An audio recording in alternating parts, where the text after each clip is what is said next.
May panibagong kainan na naman dito sa Montalban na sulit dayuhin. Ito yung una naming na-try dito sa Montalban na may 2 pirasong malalaking manok at flavored pa yung chicken. Kadalasan kasi na nakakainan namin, fried chicken lang. At sa mga chicken wings lang yung may mga flavor yung chicken. Pero sa kanila, sa 99 pesos mo, may 2 pieces flavored chicken ka na, naka-only gravy at naka-only rice ka pa. Kaya solve na solve ka talaga sa halagang 99 pesos mo. Kung balak nyo rin silang dayuhin, located sila sa may Riverside, Barangay San Jose, Montalban, Rizal. Sa dami ng mga kainan dito, hindi kayo mahihirapan hanapin sila. Makikita nyo agad itong only rice and gravy na 99 pesos. Ang name ng store nila ay iMarket Food Score. Hindi lang only rice ang meron sila kasi meron silang mga burger, fries, hotdog sandwich, marami pang iba. Kaya nung nagpunta kami, tingnan nyo naman, punong-puno talaga sila. Bubukas nga pala itong Riverside simula 5 PM hanggang alas 12 ng umaga. Kaya kung naghahanap kayo ng panghapunan at gusto mo ng 1 to sawang kanin, huwag nyong kalimutan tong store nila. Siya nga pala medyo agahan nyo. Kasi sa dami ng customer nila, medyo maghihintay kayo bago makakain. May 4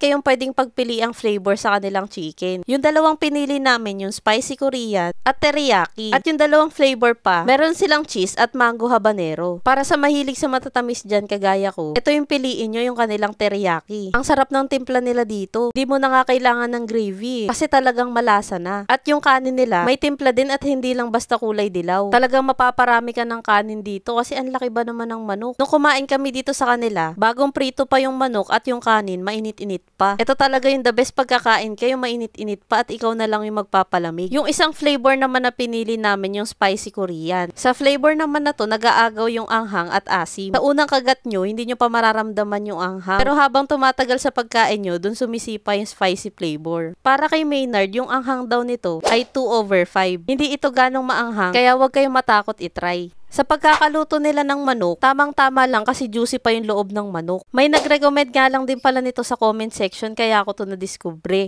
Hindi daw niya maalala yung name ng store kaya kami na lang naghanap nito. Hindi naman kami nahirapan hanapin kasi sila lang yung nagtitinda dito ng 2 pieces flavored chicken, only gravy at only rice. Grabe, marami pong salamat na nirecommend nyo to. Kasi sa dami ng kainan dito sa Riverside, ang hirap magdesisyon kung sa basulit kumain. Kaya kung mapapadayo din kayo dito sa may Riverside, isama nyo na rin to sa listahan ng kakainan nyo dito. Guys, baka may marerecommend pa kayo ng mga sulit na kainan dito sa Montalban. Pakilagay naman sa comment section para yun naman yung next naming dadayuhin. At para updated pa kayo sa mga mapupuntahan namin dito sa Montalban, huwag nyong kalimutang i-follow ang aking mga social media accounts.